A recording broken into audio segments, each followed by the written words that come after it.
Hello, हाय, नमस्कार. Welcome to recipes कट्टा. आज आपण करणार आहोत मटार बटाटा रस्सा थोडा वेगळ्या पद्धतीने. नेहमी आपण मटार बटाट्याची भाजी करतोच, पण आज आपण थोडी वेगळा रस्सा करणार आहोत. त्यासाठी मी इथे एक मसाला बनवून घेते. धणे घेतले एक चमचा जिरं आणि वेलची आणि मिरची तुम्हाला आवडत आणि आलं घातलेलं आहे. तुम्हाला आवडत असेल तर तुम्ही लवंग सुद्धा घालू शकता किंवा सुकी मिरची सुद्धा घालू शकता. त्यानंतर मी इथे फोडणी करून घेतली आहे. फोडणीत मी घातलेलं आहे जिरं, मोहरी, हिंग आणि जो आपण आत्ताच वाटून घेतलेला आहे मसाला तो घालायचा आणि 1 ते 2 मिनिटं थोडंसं परतून घ्यायचं. छान लालसर होईपर्यंत परतून घ्यायचं, म्हणजे तो खमंग झाला पाहिजे मसाला. ही भाजी खूप छान होते आणि थोडीशी अशी रसदार सुद्धा आपण ठेवू शकतो किंवा थोडे सुका रस्सा आपण म्हणजे सुकी भाजी सुद्धा करू शकतो.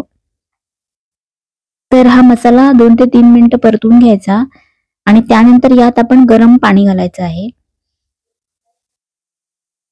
थोडंसंच घालायचं पाणी. त्यानंतर तुम्ही भाजी घातल्यावर अजून पाणी ऍड करू शकता. आणि त्याच्यात मी आता 2 टोमॅटोचा प्युरे करून घेतलेला आहे तो घालायचा आणि पुन्हा 2 ते 3 मिनिटं परतून घ्यायचं. आणि त्यानंतर मी मटार आणि बटाटा गरम पाण्यामध्ये भिजत ठेवलेले होते ते घालून घ्यायचे. तुम्ही फ्रोझन मटार सुद्धा वापरू शकता, पण मी फ्रोझन मटार नाही वापरत. माझ्याकडे ताजे मटार होते त्यामुळे मी तेच वापरलेत. आणि आता हिवाळ्यात मस्त छान ताजे फ्रेश मटार येतात, हळूहळू यायला सुरुवात होतीये आणि ते खूप छान असतात. शक्यतो ताजे मटारच वापरलेले चांगले. आणि त्यात आता तुम्ही त्यात आवडीनुसार मसाले घालू शकता. तिखट, लाल तिखट कमी जास्त प्रमाणात तुम्हाला जसं पाहिजे तिखट त्यानुसार घालू शकता.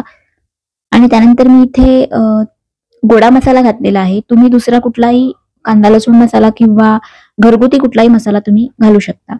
आणि त्यानंतर झाकण ठेवून भाजी छान शिजवून घ्यायची.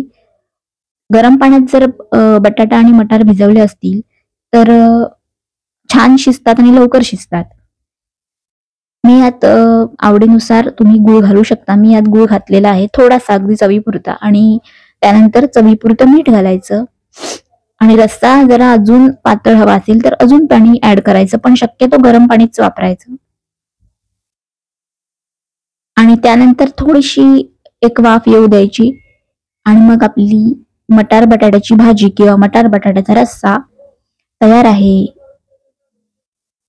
रोजच्या रुटीनपेक्षा थोडं वेगळं. आणि यावर तुम्ही वरून कसुरी मेथी घालू शकता. खूप छान लागते, थोडी वेगळी चव येते. आणि कोथिंबीर सुद्धा घालू शकता. तर अशा प्रकारे आपला मटार बटाटा रस्सा तयार झालेला आहे. तुम्ही सुद्धा हा नक्की ट्राय करा आणि चॅनलला सबस्क्राईब करायला विसरू नका. Bye bye.